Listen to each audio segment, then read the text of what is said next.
Welcome to Manders Mindset. I'm your host, Amanda Russo. Let me ask you, what does happiness mean to you? Is it something you naturally feel, or is it something you work towards every day? Today, we're exploring what it really takes to cultivate lasting happiness. I am joined by Piret, a happiness expert and guide, who's sharing 5 essential tools to transform your mindset and embrace more joy in your everyday life. Now let's dive in. Welcome to the Manders Mindset podcast. Here you'll find both monologue and interviews of entrepreneurs, coaches, healers, and a variety of other people, where your host Amanda Russo will discuss her own mindset and perspective and her guest mindset and perspective on the world around us. Manders and her guests will help explain to you how shifting your mindset will shift your life. Welcome back to another episode of Manders Mindset. I'm your host, Amanda Russo, and I am here today with an awesome guest who I am so excited to speak to. I am here with Piret, who is an author, a personal guide, and a happiness expert, which I was so fascinated by when I first read that because I was intrigued as to what a happiness expert exactly was. She's also a promoter and a teacher of non-dimensional perception, and we're going to get into what that is as well. She's originally from Estonia and has been living in the US for the past 20 years. Her goal is to guide people on a journey toward a more fulfilling and happier existence. And she accomplishes this through her YouTube channel, her teachings, her writings, and her personal guidance. And I am so thrilled to be here with her today. Thank you for joining me. Hi, Amanda. How are you? I'm great. How are you? I'm doing good too. Thank you. Thanks for Excited joining about me. our conversation. Me too. So, who would you say Pura is at the core? Generally, why I'm saying that the happiness expert is that's like what I do mostly, but I'm generally, I would say, interested in everything, interested in life, like enjoying life. And that's why, I'm not happiness expert is something that I enjoy giving to people, but otherwise, I'm interested in everything in life. That's awesome. So, can you take us down memory lane and tell us a little bit about your family dynamic, childhood, upbringing, however deep you want to go with that? Oh, well, I'm originally from Estonia, which is a little country between Finland and Russia. But like you said, I've been living in US for 20 years now in Florida. So that's kind of like most of my background in this way. But I've been like I always say, curiosity and all this. For me, I've been a person who always likes to discover new things and go on adventures, go meet new people, be outside traveling. So whatever experience or adventure is there to take, like I'm for it right away. That's awesome. Now, did you have any siblings growing up? Yeah, I have 2 older brothers. And how was that growing up with 2 older brothers? You get spoiled because you're the only girl. You're the only girl in our family. And I was just not just being only girl in my family, my mom's sisters and everybody around, they all had boys as well. So I was like really much like only girl around. So everybody was excited about that. And I was one of the youngest as well. So Oh, so you probably got a lot of love and a lot of spoiledness. yeah, and protection as well from my older brothers. So it was like in the playground and everything. Everybody knows don't mess with her because she has older brothers. That's so sweet. And so, how was high school for you? How was schooling for you? Well, our schools are so much different in Estonia to begin with. So our schools are so much smaller, all the structure, everything is different. So my school experience, especially high school, was awesome. Like we were creating events, we were doing all kinds of craziness things. It's nothing like American schools. It's so much different. I still am in contact with even from kids from my first grades, my kindergarten friends. I still right now we communicate. If we do communicate through Facebook, but still there's communication there. That's So so those sweet. those relationships there, they stay really through your life, all through your life for most of the people, not just for me. Because schools are smaller, and you get to be with your same people from first grade all the way to the at least 10th grade, and then high school as well, unless you move away to a different city or something like that. That's awesome. Did you go to college post high school?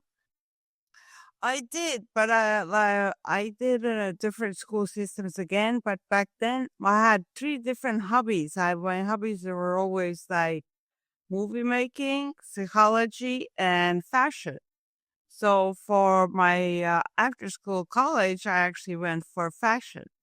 So in my background, I also did when I first was in Florida for a while. I did little bathing suits collection, like two of them. That's why I'm like saying like more interested in all kinds of different things. So I've done a lot of really cool things in the past, and that's I think what creates my happiness, and that's how my happiness expertise comes from as well. That's awesome. No, I love how you mentioned experience and experience, like, and that creates and adds to the happiness. So, how did you get into this happiness expert? You went to college for fashion, and then where did the happiness expert come in? Well, that's the thing with my hobby with psychology. So that started really young age as well. I was reading all the psychology books, all kinds of different philosophers and things like that. I was reading emotional intelligence when I was 16. So from there on, I have been always investigating. And then I went like reading and self study, mostly self study on all that. And then from there, I started getting more into, and then when I get to America, I got it more into coaching. So I started looking more at coaching people and all that. And then I started going more into happiness and adding more knowledge about happiness. Because for me, I'm one of those naturally happy people. You know, like they say, oh, they just naturally happy. So I'm one of those. But when I was teaching others and I was working with others and just general conversation with everybody and my friends and all the things, you see, not everybody has that. So my question was, why can't they be just like me? And I was like looking and there's reasons. It's not just easy, like not everybody is born with that, but there's ways to learn to have more of it in your life. And that's why I was like, how can I give them that as well? So I started studying more of it and teaching more of it. And when I was able to put expert behind it was when I knew like if somebody will ask me question, I can answer it. So I was like, okay, I can say it, I'm an expert type because I can answer all those questions now.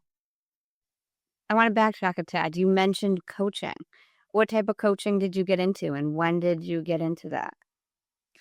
That was, I would say now, more than 20 years ago.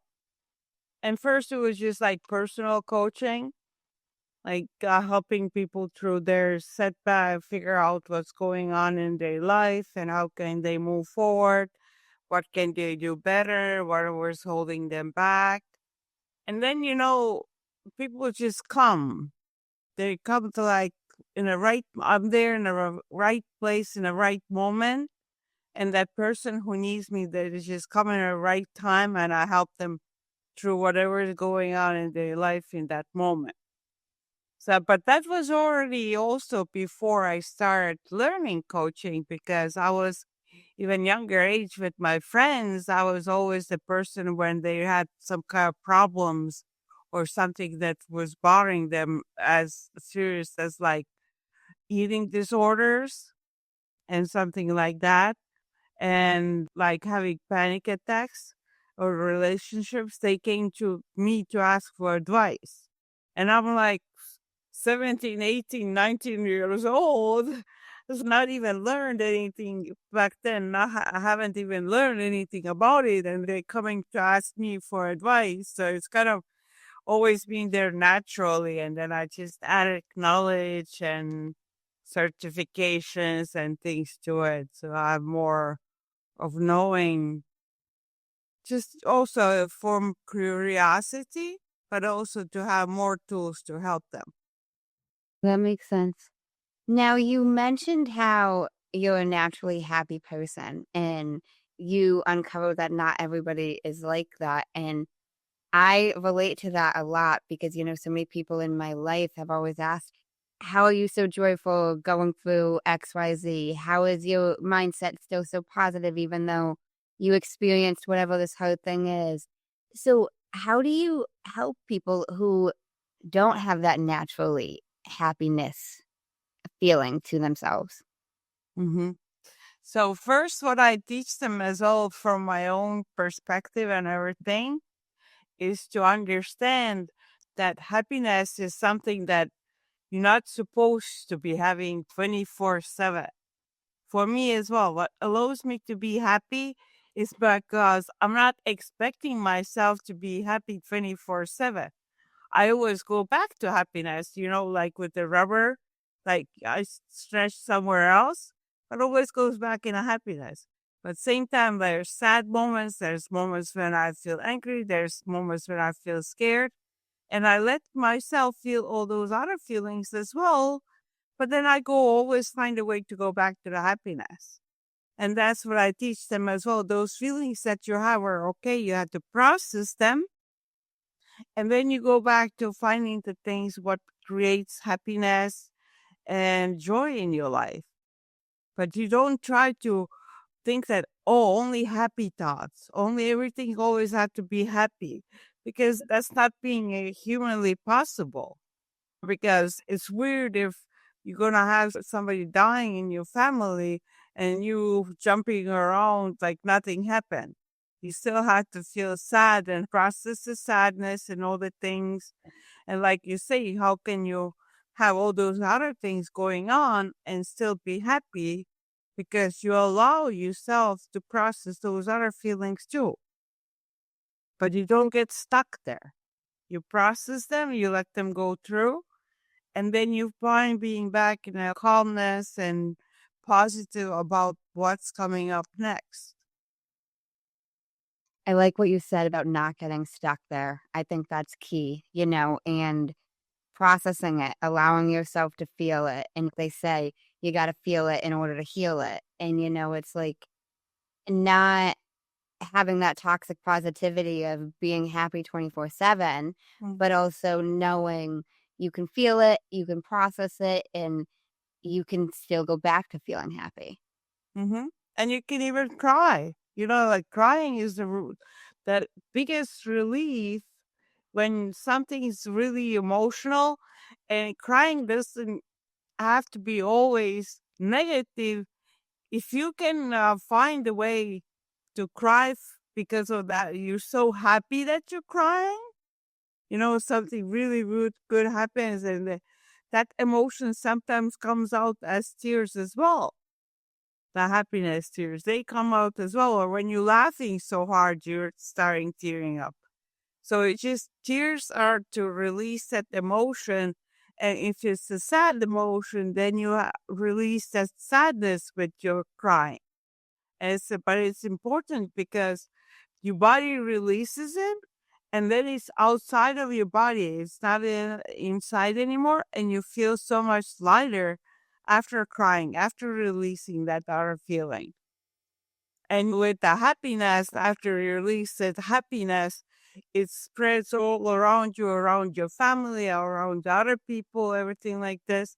So that's one thing as well. People don't support, they should not hold their happiness back either, because they should spread that out same way they're spreading. Well, and they should actually switch, not spread so much of when they're angry, but spread more when they feel happy. Nobody has problem to spreading out their anger, like they angry and they get it on everybody. But like when they're happy, they just hold it back a little bit.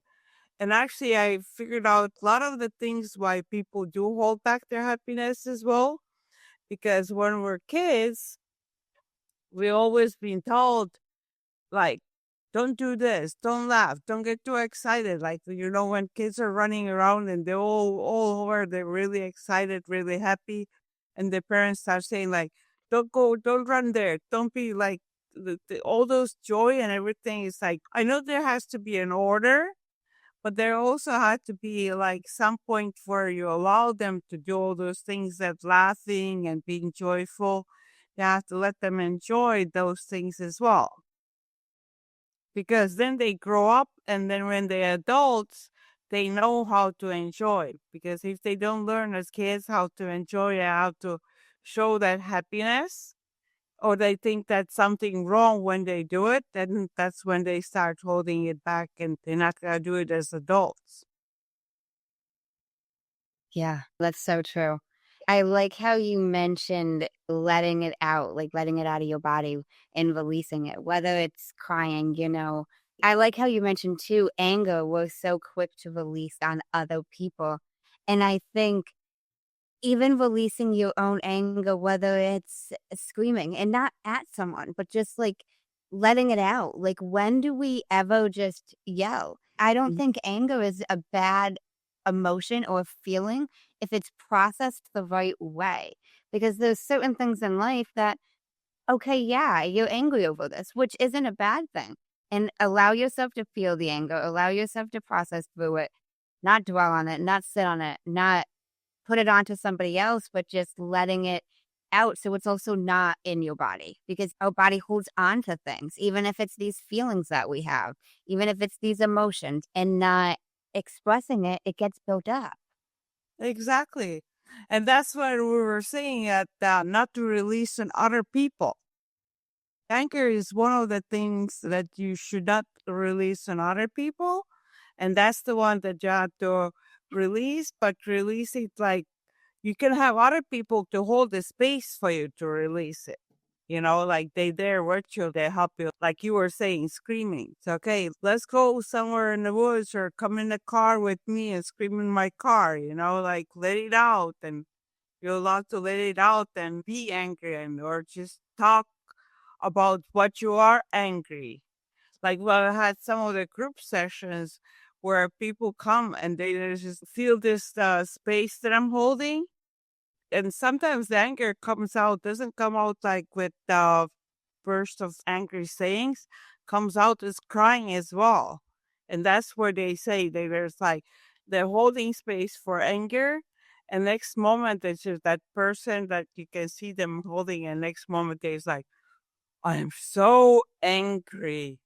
And they just break down, they cry, and they talk about all those things that are making them angry.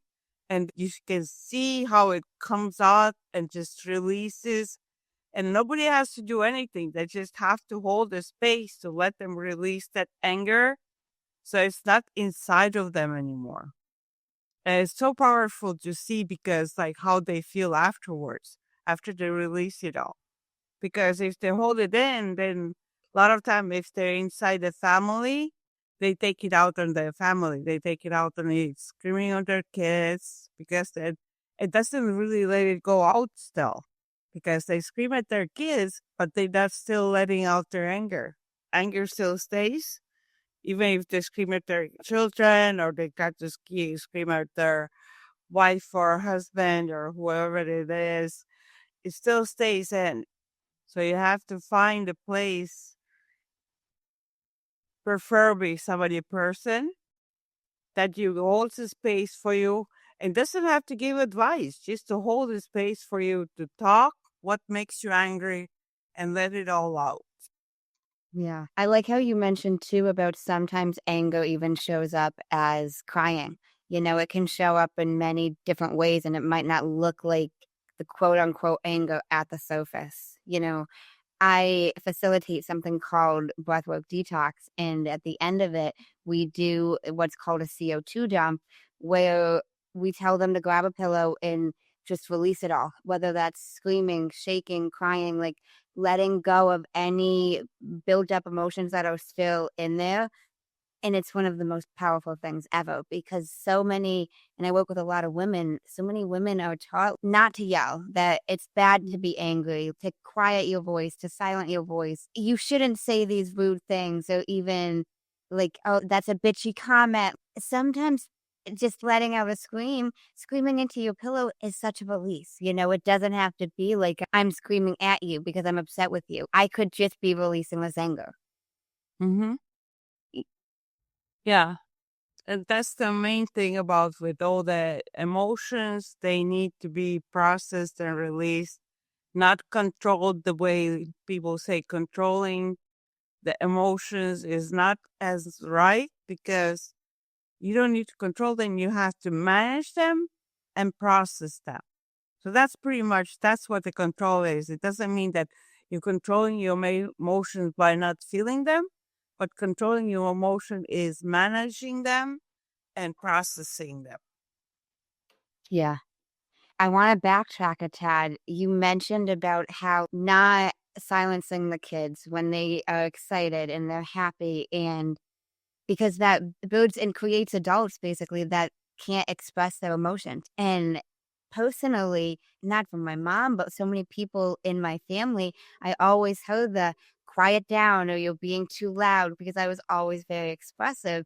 Mm. It's something that later in my life, I've had to really work towards becoming expressive again because it's something I shut down for so long, which it was such a subtle and not even harmful comment that was said to me, but it's like, quiet down or like you got to be quiet here. And we're creating kids to not be able to show their happiness or Mm-hmm. creating now to be adults that don't feel like they can show it, you Mm-hmm. know? And that's exactly what we're having a problem now. We have all this generation of adults who think that showing their joy and happiness is not allowed. A lot of them they are actually happy, but they feel that they're not supposed to be showing it. They're supposed to be holding it back. They should behave in certain way. It's not appropriate. Like they even say, like if you're showing that you're happy when in front of somebody else, or maybe they're not happy and you're making them feel bad. First of all, we have to think, oh, it's not true because you're supposed to be showing the happiness and then they're gonna have to see you showing the happiness and they will learn from that and later on they're gonna be able to show their happiness as well. Maybe not in that moment, but later when something happy happens in their life, they're gonna be able to show it as well because they learn from you. So we just have so many adults who are, and that's what I'm working on as well. So many adults, they actually, their life, they're living a good life. Like most of the things are good in their life, but they don't allow themselves to say that they're happy or they don't allow themselves feel happy about all those good things that they have, you know? And that's why I say to people, I say and I teach, you're allowed to be happy and you're allowed to be expressing your happiness. I think some people could even feel that fear of not wanting to seem like they're bragging or like they're showing off. Like we have this culture in social media nowadays that a lot of people seem like they are like just trying to get a quick like. And, I think some people could have the mindset of, I don't want to portray this happiness out there because I don't want to look like I'm egotistical. Mm-hmm. Yeah. So we kind of have to get away from that. And that's what I'm trying to teach now as well. And I was just thinking about it a few days ago. I started thinking about this one.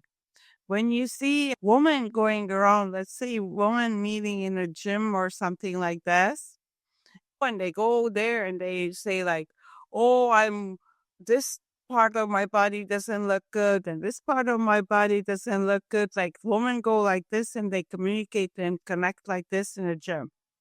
Okay. But now look at the men. What do men do in a gym? They flex out. Look at my muscles. Look at my muscles. Look how strong I am. Look what I can do.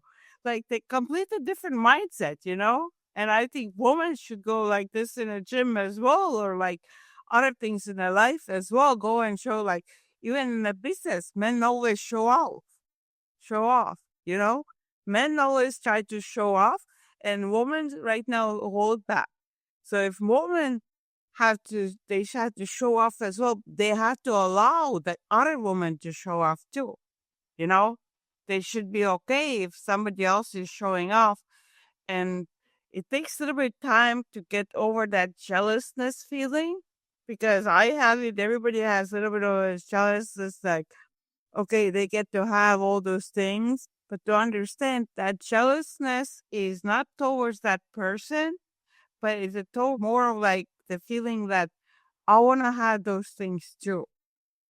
So you kind of have to think about it like the feeling comes from wanting those things too, and maybe try to find a way how could you have it, or just come in a like realization that I can't have all that, but I can have my own things. You know, I have my own things and realize more about what you have your own and feel good that they have that and also feel good about the things that you have. But it takes time to relearn all those pre-learned old emotions, you know? I love how you said that it takes time to relearn. That's with everything. Like rewiring our brains to relearn whatever it is, like what we've been taught, what's been said to us, even like myself, retraining myself. And it's taking time to be able to express myself, be more comfortable being loud when for so long it was something that was shut down in me. Mhm. You know, do you have any suggestions for anybody to feel safer to express their happiness? If it's not comfortable right away, you start with small things. That's what I would say. Start with small things. Start noticing what does make you feel happy. Like even if a small thing like walking your dog and you feel happy, but realize that I feel happy right now. Or just sitting down and eating something that you like or having your favorite drink. So just sit there and notice that I feel happy right now. Just notice those little moments when you feel happy and you just smile about it. If you notice when you're happy, those little moments when you're happy, you notice that and you allow yourself to have that. Then next thing I would say is, well, allow other people to be happy too. It's like kids or your relatives. And if you see there's something good about their life when they're sharing something good, be happy with that. Like for me, it's easy, but for some people, it's harder. Some people, they feel like jealousy about it or something this. And there's even people who don't like to see other people happy at all. They like, as soon as somebody starts talking about something that makes them happy, they start bringing them down. They start saying, oh, it's nothing, or start saying some bad comments about it. So you kind of have to set boundaries and let those, whatever those people are saying, don't take it personally. Don't even let it get it in your mind. Sometimes it still gets in your mind because your brain just records it. Your brain is a little recorder and just takes those words in. But then you have to process and say that those negative things that they were saying, they were not actually directed to me. They were something that were inside of them, bothering them. So you just have to learn not to take it personally if somebody says something not nice, which you know is not true. If they say something corrected, like correcting something that you actually know that you did wrong, you have to take responsibility for that. But a lot of times we just know that they say some or bad comment just to make you feel bad. And if you know that's the case, then you just have to say that, okay, that's not personal, that's their problem, has nothing to do with me. I like everything you mentioned there. So noticing and becoming aware of what makes you happy, whether it's the small things, whether it's walking your dog, something you're drinking, anything, allowing yourself to feel it and allowing other people to feel happiness. I love that one. I don't think I've heard that. I've heard people talk about happiness and joy and how to increase it and embody it more. I don't think I've ever heard anybody mentioning about allowing other people to be happy and embracing it. I took from what you said there as well. Like when other people experience happy moments in their lives, like encouraging their happiness and buying into it, like giving them that encouragement, giving them that positive reinforcement. I love that. When I work with them or even with my friends as well, it's like when they have something good happen in their life, I tell them the same thing. Enjoy this moment. Allow yourself enjoy it. Be proud of it. You accomplished something. Be proud of that little thing that you did. It seems little to you, but it's actually a big thing. Celebrate those little things. Celebration doesn't have to be that you're celebrating with a party or something. Celebration is also if you acknowledge that something is good. That's a celebration. Yes. Yes. I love that. I love everything you said there. I think a lot of us are so quick to accomplish a goal or hit a task and just move on to the next thing. And even if it's a small thing, it's like allowing yourself to experience that happiness. And hell, even if it is like jumping up and down and like this up and letting your body feel that happiness. It doesn't have to be a huge grand old celebration, but it's like life gets hard at times. And I think a great way to shift your mindset is feeling these and celebrating these small wins, whatever they may be. If you handled something better than you would have in the past, if you learned something new, if you like, it doesn't have to be this big grand old, like, I started my own business, I created a podcast. Like, it can be, I hit I a like, PR at the gym. It can be something little, like, yeah, like even this. I did the dishes. Bravo. I wasn't jumped it. I did the dishes or whatever. I did laundry. It's like small things like that. It's just like give yourself a little gratitude. And that's another thing as well. We always look for gratitude from somebody else. Like I'm thankful for myself. If I get some little things done, I said tell myself thank you. I'm not looking somebody else to thank me for like little things that I do for myself or even if I do something for somebody else and they don't say thank you, I still say thank you for myself, you know? yeah, I love how you said that. And like focusing on the good. The more you focus on the good, the more good you're going to see. And I love how you mentioned telling yourself thank you. I think that's so key. Even when we do something or accomplish something, saying good job to ourselves. Mm-hmm. I don't know if you've heard of Mel Robbins, but she has this, yeah, she has this, I don't know if it's a saying. I think there was even a book she wrote about high fiving the mirror and giving that physical good job, like reminding yourself, even like I had mentioned, jumping up and down, which might seem like an extreme Mm-hmm. thing. But your body sees and feels this change of like, yeah, this is awesome. Like, hell yeah, you know? Because your body actually has a natural way of expressing happiness. You've seen how like some moments where people like win something or even small wins and things like that.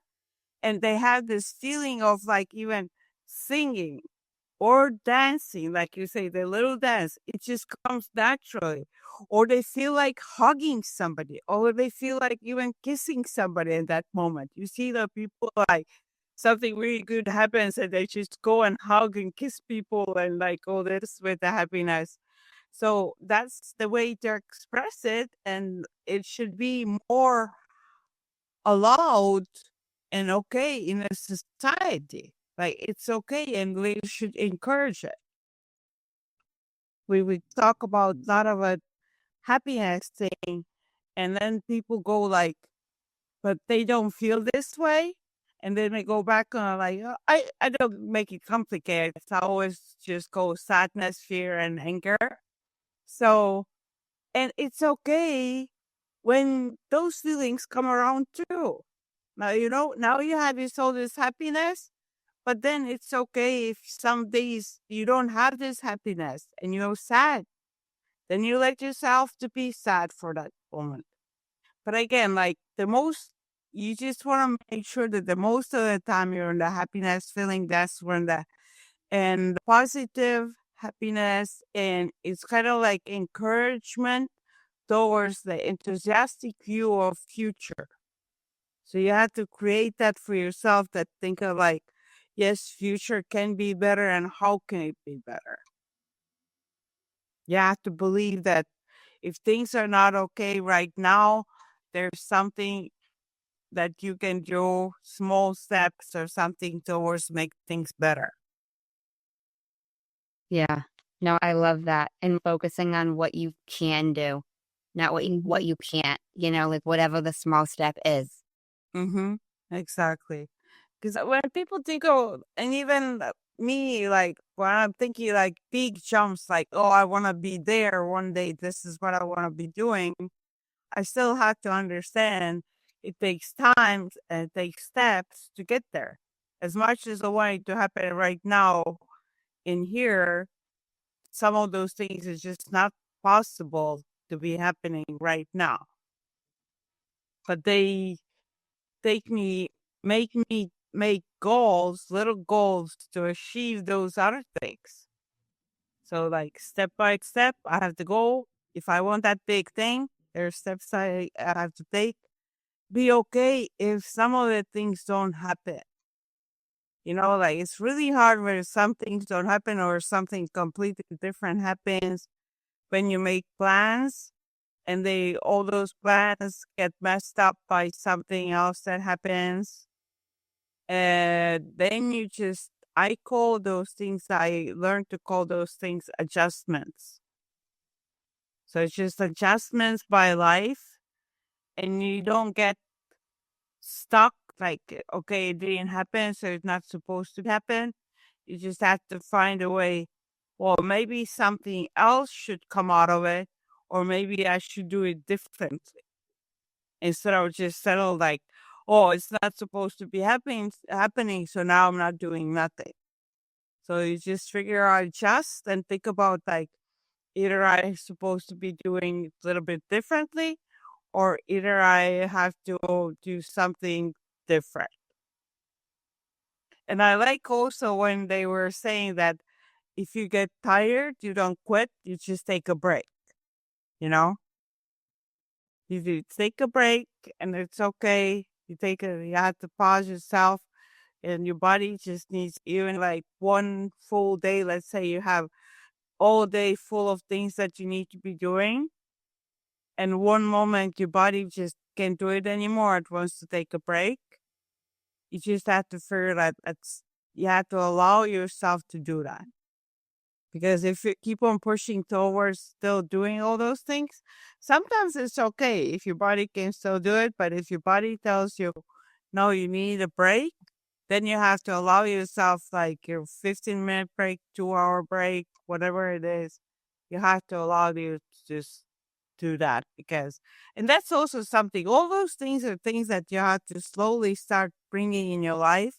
You're not gonna change like today you're one way and tomorrow you're different, kind of like that. But like they still have more practice and practice until that becomes natural for yourself to have more like positive mindset instead of being angry all the time or being scared all the time.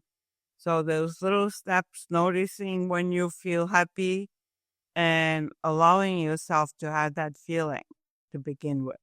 But I think that because what happens as well, your body and your brain and your whole being starts liking those little moments and starts looking for more. It's like, how can I have more of this? How can I have more of this? And starts like bringing you to those moments and experiences where you can actually have more of those moments because they feel good and your body wants them. Yeah. I want to touch on something you mentioned there that I think a lot of people don't talk about is being okay if something doesn't happen and the adjustments, because we all have so many different goals and all my listeners listening to the podcast, so into self-development and leveling up their life in some area or another. But I think that is so key, and I love how you mentioned too, maybe something else is meant to come out of whatever this is, like you're pursuing a certain goal, a certain passion, whatever. If you don't achieve or hit X, doesn't mean you won't achieve or hit something that you're meant to along the way. Yeah. And like you have this big goal and you have it set in a small sections. Let's say first thing went good, second thing didn't go good, and then you give up on all the things. No, you just have to understand that only that second thing didn't happen the way you planned to happen.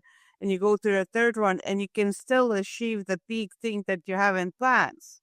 So just like if one small step on there didn't happen, that doesn't mean that your big goal is not achievable. You can still get the big goal. You might just have to get it different way, find a different road to get there. Yeah, I love that. There's the different ways to the same goal, even travel wise. Like we can all get to the same place. You had told me you're in Florida. There's multiple ways to get to Florida. You can take a plane, a train, a bus, a car. There's multiple ways to even get to the same physical destination. So, like, multiple people can achieve the same goals, whatever it is in life, by going different routes to get there. Mm. And I also liked how you mentioned about adjustments because I think, and this is something I myself have struggled with a lot, is I get this mindset of I'm going to do XYZ, and if XYZ goes slightly and it's just XY, I don't necessarily like that. But, I had a guest very early on in the podcast, and I had asked her if she had a suggestion for people who, if they were trying to meet a goal and were struggling, and she said, maybe the goal isn't meant for you. Maybe it's not something you're meant to do, which I kind of feel like I got from what you were saying there. Like, it might not be something we're meant to pursue, and it might lead us down a different path of pursuing something else, if Mm-hmm. that makes sense. Yeah, and that can be a case as well. So you have to figure out, is that for yourself? You have to figure out, like, is it something that's not meant to be? Or is it something that you still want to do and you have to find a different way to do it? So that's for yourself to adjust to your feelings and see which one it is. Because like I was saying in the past, I was doing a bathing suit collection, but that was part of my life as well. And now I'm not doing that at all. That was part of my life in the past, and now I'm doing all this happiness and teaching and all this psychology thing that was also part of my hobby. So that was one part of my past and one part of my journey. And then you have different parts of your journey doing something completely different. That makes a lot of sense. So, what would you say happiness means to you? For me, it's just the way of just being. I don't give it like some really big meanings and something like magical around it or something. It's just the feeling good, feeling that things gonna be fine in the future. Things that happen, they I can leave them in the past. They happen. It's okay. I'm fine with it. Not everything like there's not a single person on earth who had everything perfectly happen in their life. Could be people who had like most of the things perfectly, but not the person who like everything was perfect. There's still struggles of this, that, and same way with me. But in general, It's your attitude towards life, but it does build up on those things that happened in your past. So if somebody I'm going to right now from happiness point of view, if somebody had only bad things in the past, like growing up in a bad environment and all this. So for them, how to find happiness again was the same questions that you asked for me. What is happiness for me? So they have to figure out what is happiness for them and not to go so much about what the general idea of happiness is. So that's what for me, like you were asking, I feel happiness just from being, but small things will make me happy. Like when my daughter's laughing at silly things, that makes me happy because she's laughing. When my cat jumps on my lap and wants me to pet her, that makes me happy. If I'm able to help some of my friends with something, that makes me happy. If some of my friends help me with something, that makes me happy. So I've already learned all those little things. I talk about those little things. I learned to notice those little things in my life that make me happy, and I want more of that all the time. I love that. That's awesome. So I'd love if we could transition a little bit, but I know you are an author and you wrote a book. And honestly, reading the title of the book made me happy because it said Joyful Life Jumpstart. And then a subtitle was Learn the New Mindset That Will Help You Live Your Best Life. And I instantly smiled reading that. I loved it. So, can you tell us a little bit about your book, how you decided to write it, backtails, anything you want to tell us about it? It just started to come together naturally. Naturally, I felt like I need to be writing this. So I started writing it on the side, a little bit here, a little bit there. And it started coming together right away as the full book. And it's more like this one is more like a workbook. So it has pages that you can fill in. There's questions that you can answer and all the things. But it helps you to understand how to learn from the past, like what happens, analyze your past, and then analyze where you are right now, like what's happening in your life right now, and then make plans like how do you want your future to be. But it's all from the positive point of view. So you have the negative things that happened in your life, but you don't have to carry with them through all your life. Like, you know how many times we carry something that's happened to us when we were children? We still talk about that one thing that happened when we were 5, carrying it. We've been carrying it for like now 20 years. But it takes tools, different type of tools, and learning how to let it go sometimes. I had used some of the tools as we were writing a letter, like readjusting that moment. There was something that when I was a kid, somebody said, and I was writing a letter from that person saying completely opposite as it was said by them. So that will help to get rid of that saying that has been in my head for 20 years. Just because somebody say it, but like things like that, or something happened and you just had to find a way to release it, maybe with meditation or sound healing. There's different types of tools for each situation that you've been carrying with you, like traumas and all this, but you have to, it's important not to carry them with you. And now I've learned like most of the things, what happened like yesterday or something, now when I already been practiced for a long time, now the new things that have happened, I leave them right away in that moment or right the next day or something like this. I don't take them with me to the next moment or the next day or anything like that. So as fast as I can leave them behind, I leave them behind right away. I don't take them with me. And also, when we go to other thing that I teach, the end emotional perception, to for people to understand that only like our body is actually like our physical 3D body is actually always in the present moment. Like our body can't go past or the future. It's always in a present moment. It's only our mind, not even our brain, but only our mind who can access the memories from the past and ideas and images that we have for the future. But reality in our matter, our dimensional 3D body and everything is our body is actually multidimensional as well, but we mostly see the 3D body. But it's always in this moment. Or now it's already next moment. Now it's already next moment. So the moments move around, but it's still always in now. So we have to understand that the past is already gone, it's not here anymore. And the future is something that we are creating. That makes a lot of sense.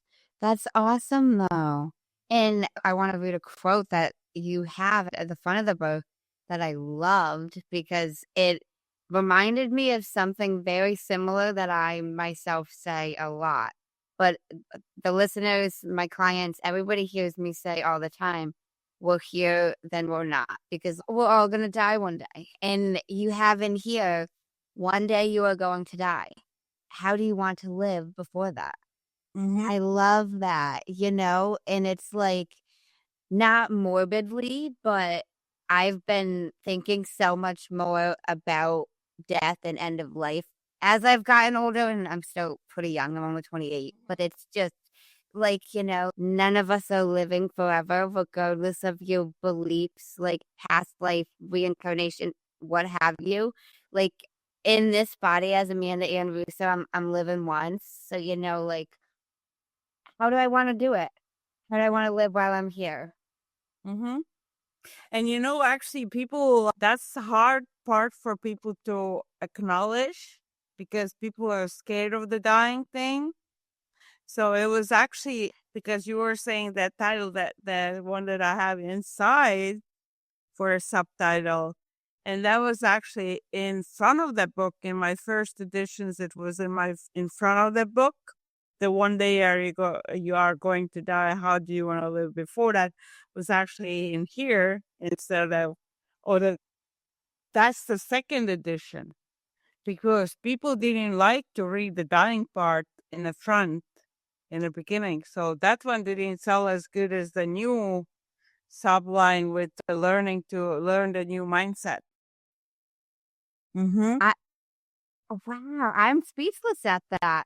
I Yeah. can't say I'm surprised though, because mindset is such a catchy term. I host a mindset podcast, but like it's such a catchy term. You hear like mindset, shift your mindset, have a better all these different things about like mind, the brain, whatever. A lot of people don't talk about death. Or it's more taboo. So Mm-hmm. wow. And Yeah. you switched it. Yeah, I switched it because there were people didn't like that in the front of that. They okay with having it inside. It's okay to have it inside because then they already like, okay, now I get it. But like in the front, they didn't like it. It didn't sound like there is difference between how it's solved with that one and how it sounds with learn the new mindset. Now, did you ask for feedback or what made you make that change? How do you know people Let preferred? think how I noticed it. I think I noticed it. I didn't ask for feedback, but I noticed it from the sales. So I noticed that it was not selling as, and I noticed the people's attitude as well when they were reading it, intuition wise. I like when I saw people like reading it, you can see them like almost like having that fear of death, like Yes. reminding them about dying, like you're that moment. And then maybe it makes even sense. They're not the, well, if you think of something that tells you that you're going to die, which is you have to come in realization that one day it will happen. So it is all about how you are having this experience and what you are doing now. Like you were just saying, how do you want to live this life? I want to live as long as possible. Like I'm hoping like over 100. And I want to make it awesome, you know? Yeah, I get it. I love that though. I think that's such a great mindset and way to look at life is like not in the negative perception of knowing and focusing on death, but just Mhm. knowing that you're here, then you're not. And what do you want to do while you are here? I had, and this is probably my favorite question I've ever been asked, but I had a guest ask me, like, it it's deeper than just what you wanna experience in life and what you wanna do, but it comes down to, at the end of your life, when you're sitting back looking back on life, what is gonna make you shed a tear and be so happy that and grateful that you experienced these moments? Like, what is that for you? Is it having kids and starting a family? Is it traveling the world? Is it becoming this successful corporate lawyer? What is it for you? Like, everybody's different, but what would it be for you? For me, I have little experiences, like little things that you say yes. Like, have you ever watched that movie? I think what was the movie with who it was, a yes man or something like that, when he was saying yes to everything? Not exactly like this, but the more things that you say yes and you're curious about, I've done so many like out of nowhere situations. Like I've let's say even for job wise, there was a moment that was like doing different jobs. But there was a situation where I had opportunity to do a mock trial, which is like where they pretend to have a trial to find out the community's responses to certain subject. And I signed up to do it just because I was curious. It was an awesome experience.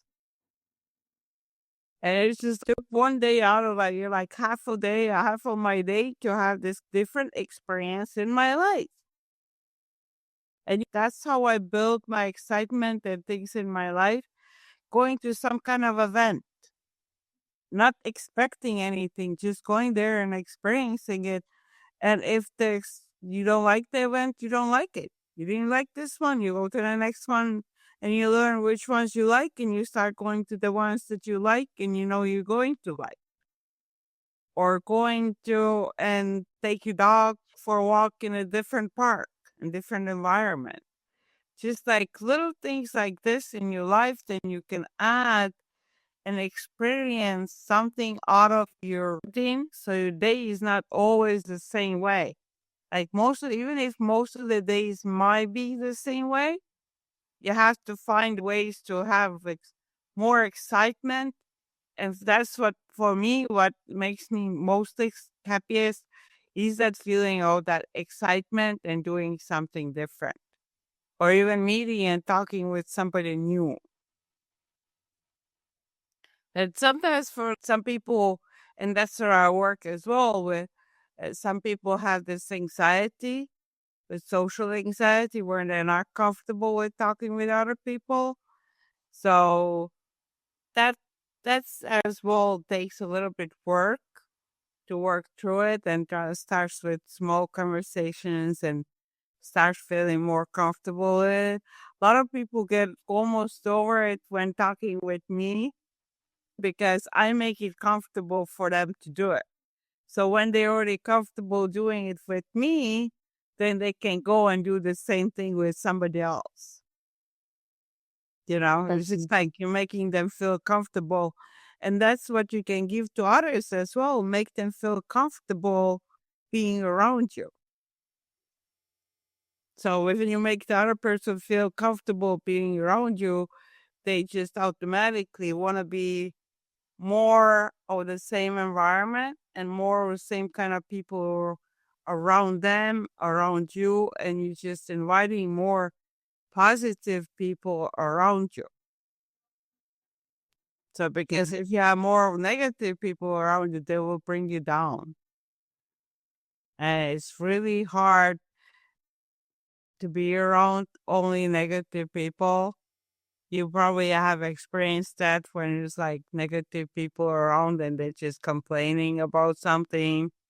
And it just brings you down, and it's just like, what do I feel like? How can I get away? Like, I don't want to be here and all the things like that. Instead of if you have somebody who's like just talking about light things or good things and just having fun and enjoying, that brings out more like good feelings. But again, I have to like what comes in my mind to bring down and say that's what you want most of the time. You still have to understand that there's some moments when somebody needs somebody to be there for their sadness, and you're holding the place for that. Happiness is something you want to share with everybody, and you want everybody to enjoy it at the same time. But those other feelings, sadness, fear, and anger, those you want to hold the place where they can release it, but you don't take it on top of yourself.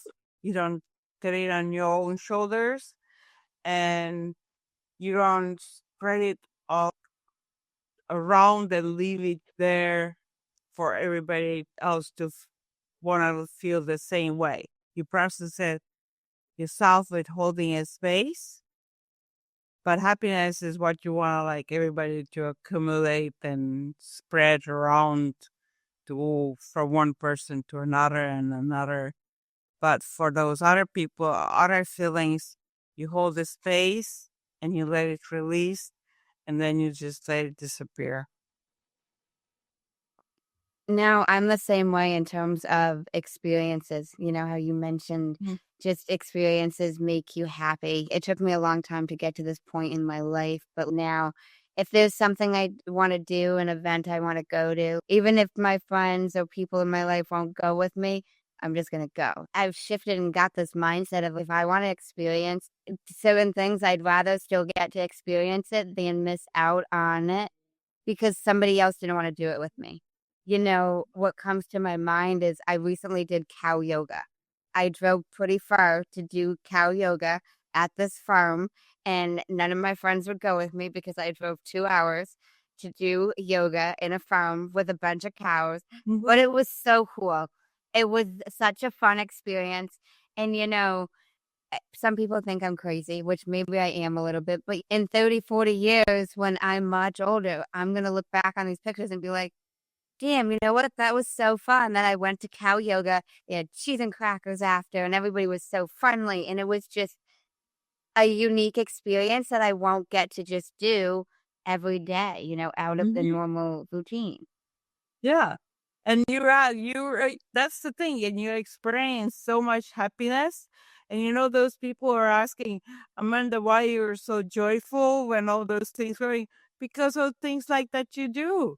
You know how to do those things and you allow yourself to do the things, but you feel that you're gonna enjoy it. It's not for everybody, maybe, but that's definitely something that I would go and do as well because it sounds crazy cool. But other people who don't feel like doing that, they have to find what are their things that they would like to do. Because that kind of experiences are what make your life joyful, you Oh, know? it's so true. And the more you can have them, and you know how it is, you feel that inside it. Like when you're there with those cows and you feel so silly and everything is like, some might think you're crazy, but that is not craziness. That is the joyful feeling. And some people do say, like, oh, it's crazy. No, that is a joyful feeling, and I allow myself to feel this way. So if somebody else can't allow themselves to feel like this, that's not your problem. That's their problem that they can't allow themselves feel this way. Because you are allowed to feel this way, and you are allowed to feel joy from this like I'm not gonna say crazy job. It's awesome thing to experience. I love how you mentioned figure out what it is for you and what experiences you want to experience, you know, and it might not be for other people. And like, I love how you mentioned previously, there's just certain negative people in the world. And, you know, it's just a part of life, but who you surround yourself with will affect a lot. Removing negative people or influences that aren't supporting your life or up leveling your mindset can really help increase your happiness, you know? Mm-hmm. And so, like, if of course you can't eliminate, like, leave those people, some of the people from your life. Some of them you can, and if you can, you absolutely, and some of them you absolutely can and have to. Those negative people, but if you can't, then you have to make boundaries because you have to make boundaries, and you can't let. Because there's some people who just come around and they just start saying negative things and complaining and trying to get you in there as well, and you just walk away. Or you have some people saying like, if that's what you want to talk about, I'm not here for this. I'm not going to support you for that. A lot of times for my work or coaching work, I already give them advice how to get over that problem. And if they're not taking that advice, they're not doing anything about it. They just like complaining about that problem. That's their comfort zone, and they don't want to change. They like to complain. They want to complain. They want to keep on complaining about it. So I was like, hey, you want to complain about it? Find somebody else to complain about it for. I'm not going to be here holding space for you complaining because I already give you the tools to fix this situation. Well, thank you so much for speaking with me. I really appreciate it. This was awesome. Yeah, yeah. I like speaking with you as well. I liked your questions. It was really nice conversation together with giving people some more tools. Hopefully people get out of like more ideas how to feel happiness and how to understand that you don't have to be 24-hour, 24/7 happy and happy thoughts only, or have those other emotions for a reason as well. But like find the ways to be more happier than those other feelings and don't get stuck on those other feelings. Feel them and process them and let them go, but try to feel more happiness and pay attention on more of the moments when you feel happy. That's so true. Now, have you heard of a man named Jay Shetty? Yes. So he's got a podcast called On Purpose, and he ends his podcast with two segments, and I've incorporated those to my podcast. First segment is the many sides to us. There's 5 questions, and they need to be answered in one word each. Okay. Number 1, what is one word someone who was meeting you for the first time would use to describe you as? Interesting. Number 2, what is one word that someone who knows you extremely well would use to describe you as? Supportive. What is one word you'd use to describe yourself? Mm, Excited. What is one word that if someone didn't like you or agree with your mindset would use to describe you as? Thanks. Because they know some, but they know that I'm right. And they know the positive as well. So it's really, that one is the hard one because even though they don't want to like me, they still like me because they like what I do. But let me say, if they would not like me, I don't have many of those around anymore. Like, so what would they say? I would say maybe it would be too out. Like if somebody not comfortable with somebody being like too outgoing, so they will say maybe too much out there, like too much expressive or something. I would not know because yeah, most is there like some people who are like usually like not as happy people. I find it because I'm already know like with the happiness sector, I can see the things that make them happy. So I bring those things up for them.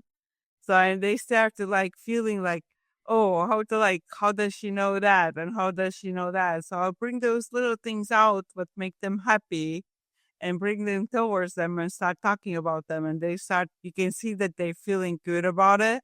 And I've had a lot of times in the workplaces or like in groups of people, I talk with that person that usually nobody likes. and I talk with that person, and like that person usually starts liking me as well. And she's like, and other people like, why does she like you? Or like, she doesn't like anybody. Well, because I know how to talk with them and bring out the things that they like, make them see the life a little bit differently. What is one word you're embodying right now? Um, bigger change. Oh, that's 2 words. Bigger changes. Changes. The second segment is the final five, and there's 5 questions, and they can be answered in up to a sentence. What is the best advice you've heard or received? It was actually, I a little bit changed it. It was that if somebody offers you something, you accept it. And I changed it for myself. I said, if somebody offers me something good, then I will accept it. You know? But they were like, I remember a long time ago, somebody said they were giving me something. And I was saying, if somebody gives you something, you have to accept it. In my mind, I would change it for, is it something good that I accept it? If it's something not that I don't want, that I don't accept it. Because a lot of people have hard time for accepting things that people want to give them. So I learned like if somebody wants to give me something good, I accept it. Like I don't have this like, oh, I don't deserve it or anything like this. It's like, yes, thank you. And I'm sure that adds to your happiness, just Mm-hmm. taking it and saying thank you. Mm-hmm. What is the worst advice you've heard or received? Worst one.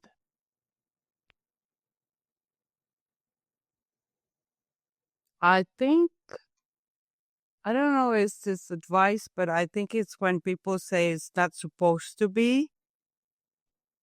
Like when they just think that, oh, it's not supposed to be happening at all.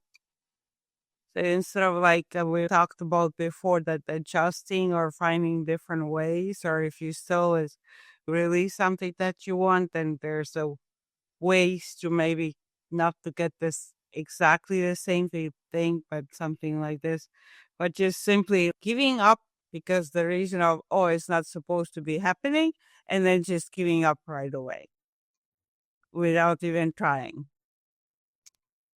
What is something that you used to value that you no longer value? Hmm. Those are hard questions. They're not easy questions. Something that I valued before and don't value anymore. Not to, I actually, there was one thing, it was like, it's not, I don't know if it directly answers the question, but it was thinking that I have to prove that I can do it myself.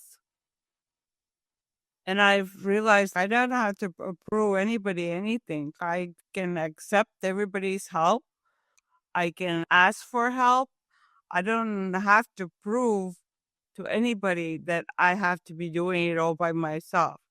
It's like just that realization that I don't have to, first of all, prove anything to anybody. And a second part that I don't have to prove that I can do it myself without help, because why wouldn't I accept the help? It makes things easier. If you could describe what you would want your legacy to be as if someone was reading it, what would you want it to say? I wanted it to say that I made people feel more joyful, more cheerful, more happy about their life. Just even everyday life, nothing doesn't have to be anything big, that I just made them feel good for even for a moment or for the rest of their life. That's beautiful. If you could create one law in the world that everyone had to follow, what would it be? And I want to know why. One law. So that's really goes in my back in my mind. That goes, you know what? That goes to actually towards something that's we not doesn't connect to like happiness or any of this. It's more like serious problem in the world. But that goes towards sex. Can we talk about that in a show? But the law would be that people are not allowed to have sex with somebody who is not 100% agreed to have sex with them. Like there's no children or people with disabilities or any of that type of, if the like abuse or something like rapes and things like that is completely would be absolutely unacceptable unless the person is agreed to like whatever they're doing, but like the person has to be able to agree and have agreed. That would be the law that I would like to have in the world. Well, thank you so much for speaking with me. Yeah, thank you. That was really good. I like the questions that they were not easy. It was really challenging, and I was like, "Ooh, I have to think about that." I know they are challenging, thought provoking. They make you think. So, where can the listeners connect with you and find out more about you? They want to get in touch. Right now, mostly from YouTube is good. YouTube and like the Piret show. That's where I do my happiness. I'm starting my Patreon accounts. So there's going to be two different ones, one for happiness and one for n-dimensional perception. And also Twitter right now. Same thing, I think it's Piret Happiness. So because I'm using those platforms right now because I'm getting more like tighter into not making my groups and like my followers in their groups. Okay, awesome. But I will tell them to like follow in YouTube and start from there. Yes, definitely. And I will link that in the show notes. I have tuned into some of your YouTube shows, so they are definitely very informative. So I will link that in the show notes for everybody to connect with you. And do you have any final words for the listeners? No pressure whatsoever, but I do like to just spit it back to the guests for any final words that they'd like to share. I would do two different things. First of all, I want to do what I do with all the guests that I have in my show, or like now I'm doing with the when I'm in somebody else's show as well. That I'll ask you, Amanda, what makes you feel happy, or what is happiness for you? What is happiness for me? Happiness for me is just living every day authentically to me. When that could be different every single day. And I do think that is different every day. But again, just living authentically, even like I mentioned, going to cow yoga. And that's pretty prevalent in my mind because it's something I did just this month. But I had so many people say to me, why would you drive that far for yoga? And it's like, I'm still so happy over the fact that I did this yoga class. And it's like, yeah, it took a lot of time because from driving, from being in the class, but happiness to me is just embodying these things that I want to do. For the longest time, I spent time not doing things that would make me happy, either because of what people said or because people didn't want to do it with me. And that honestly decreased my happiness because I had more of the FOMO, like, the fear of missing out, and it was like, "Oh, I wonder what this would have been like," rather than, "I'm glad I took the 4-hour trip for yoga," and it just Mhm. so that's what I would Yes, find you happiness created in. what happened. You created an awesome experience for yourself that you can have with you for the rest of your life. Whenever in your life, you can go back to that moment and remember how cool and fun it was. And that will, anytime that you think about it in your life, like 20 years from now, 60 years from now, it will bring you a feeling of joy that you did it. That's why. That could be easy, like the easy reason why you did it. The same gives me joy. I enjoyed it. I had fun. You don't need any other reasons. So that's one thing that I like always doing, asking people what makes them feel, what happiness means them. And what I want to end with is to the listeners and viewers is to allow yourself to be happy. That's the most important. Allow yourself to be happy and feel that happiness feeling. So just like even if you start small and then just make it bigger and share it with your friends and family and share when they feel happy as well. So create that safe place for everybody to feel happy, like men in a gym, flex it out, show it to everybody. So show your happiness and share it with others. Well, thank you so much. I really appreciate it. Thank you, Amanda.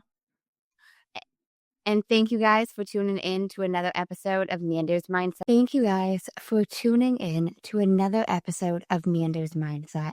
I really hope you enjoyed this inspiring conversation with Piret. And I hope it helps you embrace and cultivate more lasting happiness in your lives. Before we wrap up, here are the key takeaways from today's episode with Piret. And here is a refresher on the 5 tools that Piret shared with us. The first one being embracing all emotions. Happiness doesn't mean being joyful 24/7. Allow yourself to feel sadness, anger, fear, all of the emotions. Processing these emotions is essential to finding and cultivating harmony in your life. Next, notice the small moments of joy. Happiness is in the little things. Walking your dog, petting your animal, enjoying your favorite drink, having lunch with a friend.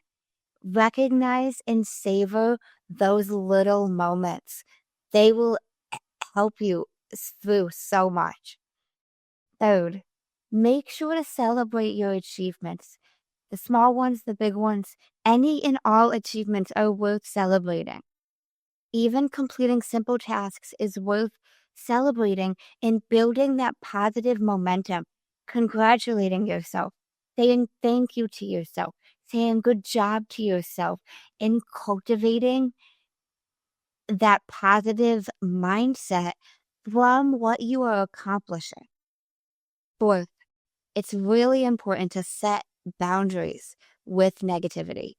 You need to protect your emotional and mental well being and your energy. And the best way to do that is by setting boundaries with negative people. Maybe that means removing them from your life completely. Depending on your relationship, that might not be something you're able to do, but that means setting boundaries with them and not letting their energy disrupt your progress, your joy, and your well being. Last but not least, explore new experiences. Step out of your routine and the mundane and try something different, try something new, whether it's something big, whether it's something small. This is how you create lasting joy and excitement. For me, as I mentioned in this episode, when I went to cow yoga, it was something super small, but it's still something that months later brings me so much joy. You know, a big joy cultivation for me was when I took my trip to Bali. Granted, that was a big joy, but there are so many different ways that you can explore and embrace new experiences, whether it's trying a new drink or going somewhere new, embracing a new wellness class, whatever that is for you, but exploring those new experiences.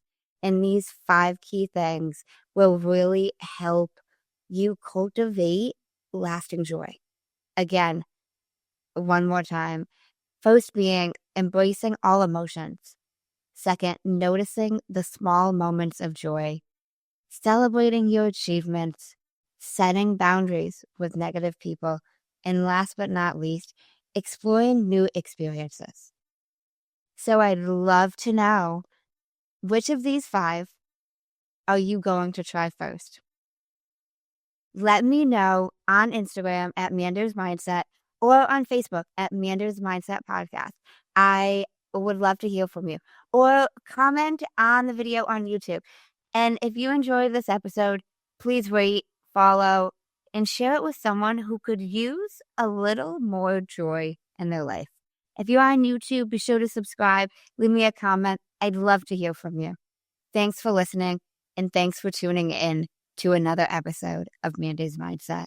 I hope this episode helps you cultivate even a little bit more joy, happiness, and well-being within your life. Thanks, guys. Until next time. In case no one told you today, I'm proud of you. I'm rooting for you. And you got this. As always, if you enjoyed the show, I would really appreciate it if you would leave me a 5-star rating, leave a review, and share it with anyone you think would benefit from this. And don't forget, you are only one mindset shift away from shifting your life. Thanks, guys. Until next time.